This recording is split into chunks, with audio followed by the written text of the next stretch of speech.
안녕하세요. 이번 시간에는 팀노바는 왜 교육기간이 길어지는가에 대해서 얘기해 보도록 하겠습니다.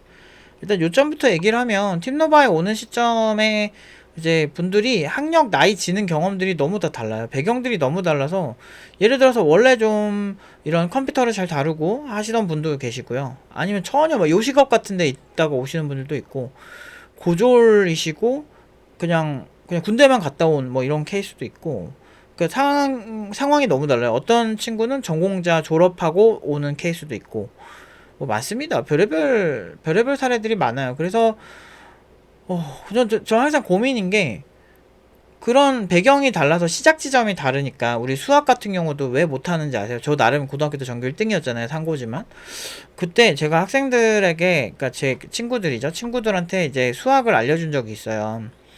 그래도 이제 그 똥통학교지만 그래도 그 중에서 저는 이제 수학을 100점을 맞았죠. 그래서 나름 걔네들보다 조금 낫다고 이제 좀 알려준 적이 있는데 그때 보면은 어떤 친구는 초등학생 수준이야. 어떤 친구는 중학생 수준이에요.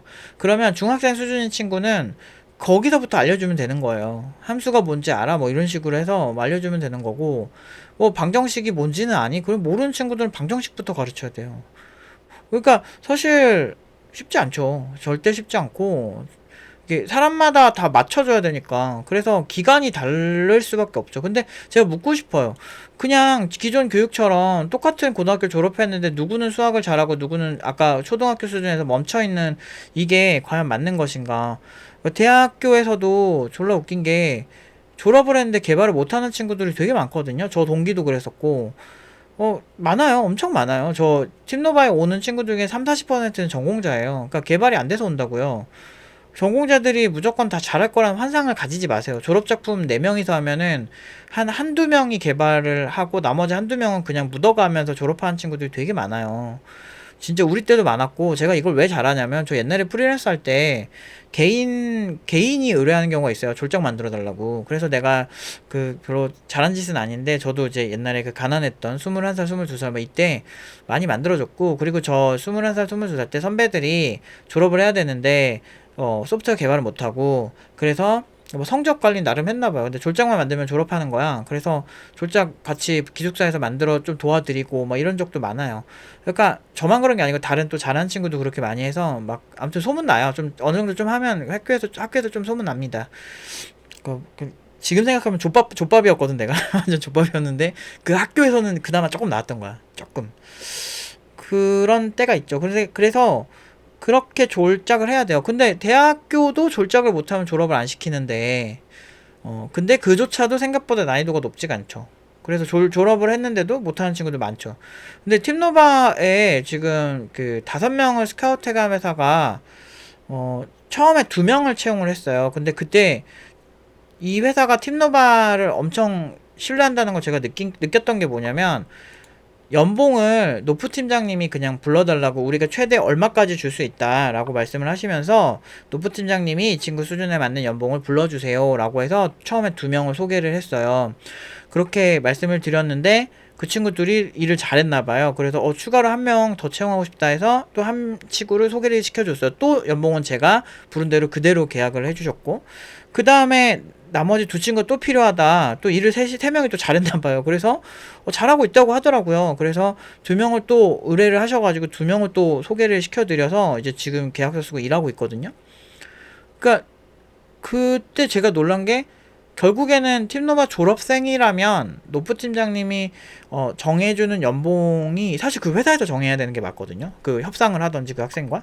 근데 노프 팀장님이 정해주세요라고 한다는 건 이건 굉장한 신뢰가 있다는 거고 그리고 이 친구들에게 있어서 뭐 면접을 보고 우리가 채용할지 말지 정할 거예요 이런 뉘앙스가 아니고 무조건 저희가 소개하면 무조건 채용을 하신다고 하신 상황에서 5명이 다 갔거든요. 100% 확률로.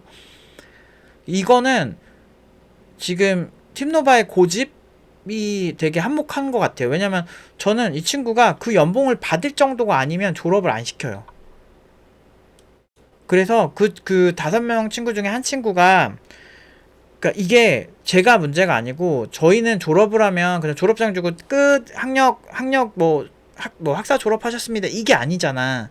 졸업하면 취업을 해야 돼요. 근데 그 취업을 저는 100% 보장을 하고 있고 그리고 솔직히 팀노바 다니면서 어떤 친구가 연봉 5천 미만으로 가고 싶겠습니까? 무슨 그 연봉 갈 때까지 뭐 뺑뺑이를 돌린다 이러는데, 팀노바에서요 지금까지 최대 구직 활동한 친구가 최대 3개월이었어요. 여러분들 일반적으로 구직급 활동을 할 때 막 6개월, 7개월 되시는 분들도 많고요. 3개월은 보통 기본 아닌가요? 근데 더 재밌는 건 3개월도 그 되게 오래 걸린 케이스고, 보통은 저희가 한 빨리 가는 친구는 1, 2주 만에 구직이 끝나기도 하고요. 좀 보통 평균적으로 한 달에서 길면 한 달 반 사이가 일반적이에요. 그보다 더 가는 친구들도 매주 코칭하고 봐주고 취업 될 때까지 계속 봐줍니다. 결국엔 취업 다 성공했고. 솔직히 대학교 졸업하면 그렇게 취업 센터에서 하나하나 다 봐주나요? 저는 원인 분석부터 모든 것까지 제가 다 해요, 실제로. 왜 뭐가 문제인지에 대해서도 다 얘기해서 애프터 서비스 확실하게 합니다. 그리고 제가 취업을 저는 근데 구직할 때 떨어져 본 적이 많지는 않아요. 그러니까 그 아예 실력이 없어서 떨어지는 거 제외하고, 실력이 딱 완비되면 그 다음부터는 이제 내가 만든 거 잘 어필을 하고 얘기를 잘 하고 그리고 신뢰를 주는 게 되게 핵심인데, 그런 부분에서는 항상 되게 좋은 점수를 받아서 제가 했던 그런 스킬들을 많이 알려주죠. 어떻게 해야 그 같이, 그러니까 내가 만든 작품을 잘 어필할 수 있는지, 그 이력서 쓸 때부터 모든 거를 다 코칭을 해주죠. 하나하나 다 코칭해요. 제 눈으로 다 봐야 제가 직성이 풀리기 때문에. 근데 그렇게 해서 한 땀 한 땀 졸업을 시키는 게 맞지, 그럼 기간이 지나면 그냥 졸업을 시켜야 되는 거예요? 그렇게 해서 국비 지원 프로그램은요 원래 정해져 있어요. 기간이 뭐 6개월이면 6개월, 7개월이면 7개월, 그 기간까지만 딱 해야 돼요. 어쩔 수가 없어요. 물론 정부 지원이 있기 때문에 저렴하게 할 수 있다, 이게 너무나 큰 메리트고 저는 공감합니다. 그게 맞으면 그게 하시는 게 맞아요. 그런데 문제는 다 같은 수준으로 졸업을 하냐 이거죠.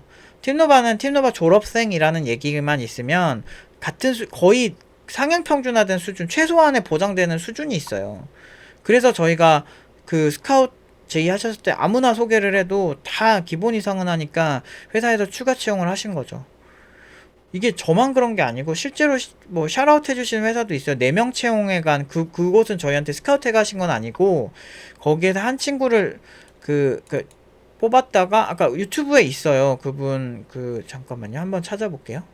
실제로 제가 이렇게까지 말씀드리기 좀 부끄럽긴 한데, 이제 팀노바 그 친구들 4명 채용해 가신 대표님께서 직접 이렇게 영상 올려주신 것도 있으세요. 생각보다 만족도가 높으셨나봐요. 워낙 우수한 학생을 데려갔는데, 이제는 학생이 아니고 프로 개발자 친구들이죠. 여기 CTO도 팀노바 출신이기도 하고, 그래서 이 영상 보면서 진짜 저는 사실 감동을 되게 많이 받았죠. 아, 내가 열심히 한 게 이렇게 우리 학생들이 이렇게 인정받으니까 너무너무 행복했거든요, 이때. 근데 제가 공개적으로는 이제 커뮤니티 글로만 이제 소개를 드렸었고, 실제로 이렇게 영상으로 말씀드린 건 처음이거든요. 워낙 좀 부끄럽기도 하고, 그래서 좀 그런데, 나름 이렇게 좀 샤라웃 해주시는 분들이 있어요. 근데 그렇게 될 수밖에 없는 이유가, 팀노바 졸업생을 또 4명 채용하셨거든요. 저 회사에서도 4명 채용을 하실 때도 어느 정도 그 보장이 됐던 거죠.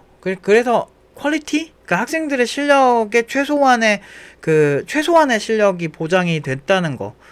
그게 저는 연봉 5천을 시장에서 맡기는 거예요. 시장 기준으로 맞춘 거. 최소 5천 이상 받을 수 있는, 무조건 그 실력을 가져야 된다. 그래서 사실은 실제로 팀노바에서 제가 수업하는 거를 보실 기회가 있을지 모르겠지만, 보면은 사실 어떤 친구들한테는 제가 더 가혹해요. 왜냐면 잘 못하거나 또 많이 문제가 있는 친구들은 더 가혹하게 지적을 해야 돼요. 그리고 그걸 같이 어떻게 더 신경을 많이 쓰긴 하죠. 사실 뭐 지랄지랄 하긴 하지만, 지랄지랄 하면서도 한편으로는 그럼 우리가 어떻게 해결할까? 라는 얘기를 하죠. 그래서 그 친구들한테 사실 더 신경을 많이 쓸 수밖에 없어요. 왜냐면 누구나 연봉 5천은 받고 싶어 하거든요. 팀노바 기준에선 다 그래요. 누구나 너 얼마 받고 싶어? 그러면 무조건 그렇다고 하죠.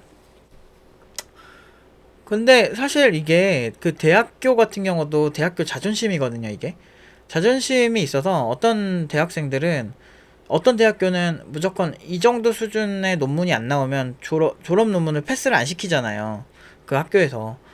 그런 것처럼 팀노바도 그런 비슷한 거라고 봐주시면 좋을 것 같아요. 니네가 뭐 얼마나 잘났길래 뭐 이렇게 얘기하실 수도 있겠지만, 뭐, 대학교 정도의 무슨 권위가 있고 뭐 그런 건 아닌데, 그냥 그 학생들이 일단은 다 5천 이상 받고 싶어 한다는 거, 그리고 학생들의 니즈, 그리고 저도 먹고 살기 힘든 이 시장에서 특히나 5천이라는 거에 너무 만족하지 마라. 왜냐면 사실 진짜 천상계는 따로 있고 이제 우린 시작일 뿐이고 이제 실전은 회사에서 하는 거다. 회사에서 지금까지 갈고 닦은 거를 더 많이 경험하면서 느끼면서 발전시키는 거다. 이렇게 그런 생각을 갖고 있기 때문에 뭐 5천에 만족하면 안 돼요, 절대. 한 진짜 6천, 7천, 8천 빨리 올라가야 돼요. 그래서 진짜 빨리 올라갈 수 있어요. 이쪽은 진짜 빠르게 올릴 수 있어요. 저도 그렇게 경험을 해봤고 얼마든지 할 수 있어요. 연봉이요, 되게 평범하게 이렇게 올라가지 않아요. 어떻게 올라가냐면 팍팍팍 올라가요. 막 연봉 막 2천, 3천씩 올라가요. 근데 그런 경험을 못 해보신 분은 뭐 쌉소리 하네 이렇게 생각할 수 있는데, 아니에요. 저 또한 그랬고 제 주변에 지금 난다긴다는 개발자들은 다 그래요. 그런 스타 개발자까지는 몰라. 그러니까 스타도 아니야. 진짜 개쩌는 개발자는 따로 있고 그 천재 개발자는 따로 있고 누구나 할 수 있어요, 사실은. 근데 그 과정이 혹독하죠. 사실 그렇잖아요. 우리가 헬스장에서 최소한의 어떤 미스터 뭐 올림피아 뭐 이런 데서 뭐 예선까지 올라가는 목표, 원대한 목표를 가지고 있으면 그 목표에 맞게끔 최소한의 해야 되는 운동이 있거든요. 저희도 그걸 그냥 가혹하게 하는 것 뿐이에요. 뭐 워라벨 이런 얘기하면 팀노바에서 혼나요, 저한테. 워라벨 같은 소리하고 앉았네 막 이래요. 아니 일단은 수능도 그러면은 서울대 가는 친구들도 워라밸을 지켜주셔야 되죠. 공부가 일이라면, 맞잖아요. 학생은 공부가 일이잖아요. 그럼 워크 앤 라이프 밸런스를 맞춰주세요. 근데 그 친구도 진짜 열심히 공부하잖아요. 워크 앤 라이프 밸런스가 어딨어. 그게 말도 안 되는 거예요. 우리가 어떤 분야에서 엄청 높은 그 티어까지 올라간다면, 그걸 위해서 해야 되는 당연한 노력이 있고, 희생이 당연히 필요한 겁니다. 어떻게, 모든 걸 다 하고, 먹을 거 다 먹고, 입을 거 다 입으면서 어떻게 그렇게 할 수가 있어요? 그 불가능하죠. 진입장벽을 만들어야 돼요. 우리 미래가 점점 불안하고 그런데 이왕이면은 타이트하게 만들고 싶은 거지. 그래서 내가 봤을 때 최소한 이 정도 되면 일단은 이 친구가 노력을 게을리하지 않는다면 IT 업계에서 살아남겠다 싶은 습관이 잡혔을 때 저는 졸업을 시키는 거예요. 응용 2단계에서는 거의 사실 졸업을 연장하는 경우는 없고 보통 응용 1단계에서 그거를 기계인간 팀장님이 훈련을 시켜주세요. 그리고 제가 학생들 문제가 많으면 사실 제가 기계인 팀장님한테 가서 뭐라고 되게 많이 해요. 아, 이 친구들 상태가 너무 안 좋다. 안 돼. 이대로는 절대 안 돼. 이 친구 뭐 안 돼. 이대로는 이 과정을 소화 못 해. 라고 얘기를 하면서 기계인 팀장님한테 막 되게 뭐라고 해요. 그래서 상당히 죄송하긴 한데 그래도 어쩔 수 없다. 그래서 사실 그래요. 그냥 원래 한국에서 하는 교육처럼 그냥 못해도 일정 기간이 지나면 졸업을 시키는 게 맞는 것인가. 그러면 누구는 잘하고 누구는 못하고 이게 된단 말이에요. 그런데 그렇게 되면 취업할 때 모든 친구들이 같이 통째로 가는 게 아니고 혼자 따로 가잖아요. 그때 취업이 안 돼요. 그럼 나 앞으로 어떻게 하라는 거지? 나는 취업을 보장하고 있고 취업 100% 해줄게. 다만 연봉은 보장하지 않는다 라고 얘기하지만 사실 제 마음은 무조건 연봉 5천 이상으로 보내야 된다. 왜냐면 학생들 본인들이 원한다니까요. 진짜 농담 하나도 안 보태고. 얼마 받고 싶어? 최소 5천 이상 받고 싶어 이래요. 5,500, 5,600 막 이래요. 요즘은 6천 넘을걸요? 그러면 그 목표를 이뤄주는 게 선생의 역할 아닙니까? 이왕이면은 그렇게 할 수 있는, 그거 하고 싶어? 그러면 이렇게 해야 돼. 이런 걸 알려주는 게 제 역할이라서 답답해요. 그래서 이런 얘기 하다 보면 뭐 어쩌라는 거지 나보러. 결과는 보장받고 싶은데 기간 또한 보장받고 싶다. 그럼 둘 중 하나는 포기해야죠. 이게 굉장히 논리적이고 상식적인 거잖아요. 근데 아무튼 그렇습니다. 근데 이게 어쩔 수 없어요. 사람이 다 달라서. 그 대학교도 그런 논문 패스 일정 기간 지나면 다 시켜줘야 되는데 왜 대학원은 안 그래요? 졸작도 일정 수준 이상 안 되면 한 학기 더 다니고 그러잖아. 그런 느낌이라고 봐주시면 좋을 것 같아요. 아무튼 오늘은 여기까지 하도록 하겠습니다.